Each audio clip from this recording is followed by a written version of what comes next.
Behind this door, I'm building my dream studio, and today you're gonna get a sneak peek. Let's go.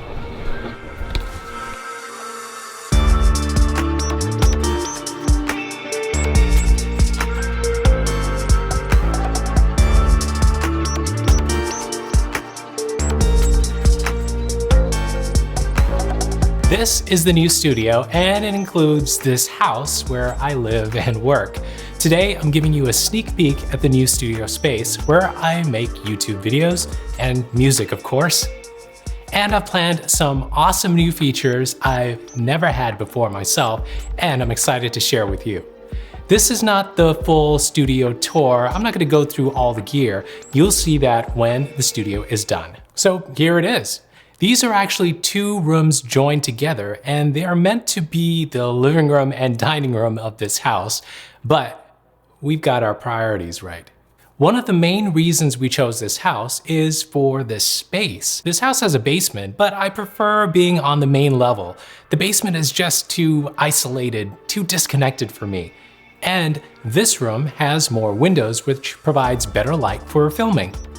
By the way, where do you prefer to make music?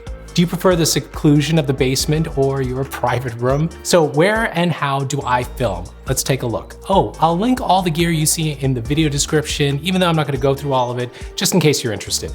The camera sits in the middle of the space facing the large gray wall.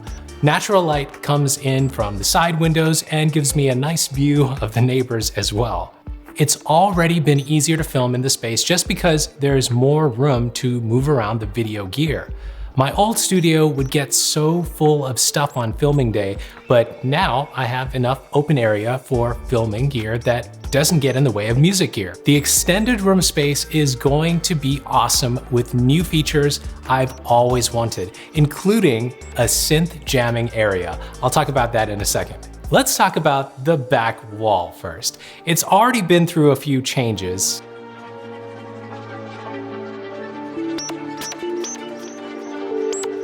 It's a work in progress. Yes, I plan to reintroduce the Samsung Frame TV in the back. I really like the ambiance it creates for me with the artwork, even when I don't use it as a second monitor. The desk has not changed. I just got this desk last year from Monkwood Studio. A good studio desk is really an extension of the creative workflow. I can't tell you how much this desk has improved my efficiency and just my enjoyment of creation. You'll notice that I have the same gear connected on my desk as you've seen in past videos, and the barefoot monitor is placed behind it. My old studio didn't have enough room to position these large studio monitors properly. The change in monitor placement has already helped the sound. Oh, by the way, over on the sides of the desks, you'll notice some new gear. I've changed my desk mic to the Earthworks SV33. It's an XLR condenser mic. Top quality stuff. I also have the Jamstick MIDI guitar and a brand new Taylor acoustic guitar on display here. This Taylor guitar is a Valentine's Day gift from my wife. Thanks, babe. So what am I doing in the extended area here? Let's take a look. And what's behind the other doorway on the other side of the room?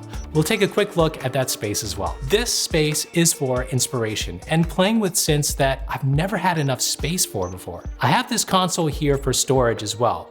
You can never have enough storage room, trust me. Cables, video gear, mini keyboards, mics, headphones, everything can fit in this thing. It's huge. I'm also planning on mounting multiple keyboards and drum machines on the wall above this console. Everything is going to connect to a mixer. I've got the Mackie Pro FX12 right here to connect all this gear. Lots of work to be done here. And if you have some ideas on layout and gear you think I need to add, leave it in the comments below. I'm particularly looking for synths. I'm also wondering, where should I put my Ableton Push 2? Should I create a recording setup right here? The rest of this area will be to play, lounge, and just a comfortable place for inspiration. I'm focusing a lot on the looks of this area in addition to the function. An inspiring space makes me want to come back to create more. It doesn't take a lot of money to create it. Just keeping things neat goes a long way. You've probably noticed a desk and keyboard near the entrance wall. This is actually where my YouTube channel began. This is the first desk I filmed on. Lots of great memories from my early videos. I've got the Korg SV1 keyboard in here. I love this keyboard, and this desk was built custom to fit this keyboard and have a piano-like look and feel to it. I love it, but I'm actually planning on selling it. If you're interested, let me know. It's big, so you better have a way of transporting it. This wall is actually at the entrance of the house, so I don't have plans to fill it with gear. That said, these walls need to be acoustically treated. There is a ton of echo in this space right now, and I'm planning on fixing that. Okay, so what's beyond this doorway? Well, this is where we live. Say hi. You want to try this? Hi. Oh, hi. The way this house was designed really gives me a way to separate my work area and the play area. It's one of the reasons we chose this house. So what's next? Well, lots more work in this studio space. There are exciting things coming that I haven't shared with you yet. I've got a bunch of surprises, and I hope it'll give you some inspiration for your own studio. Keep an eye on my Instagram for previews of things to come and some major updates and upgrades you don't want to miss. So what am I missing in this space? If you have some ideas, leave them in the comments below. Keep making the music you love, and I'm gonna get back to setting up this studio. I'll see you later.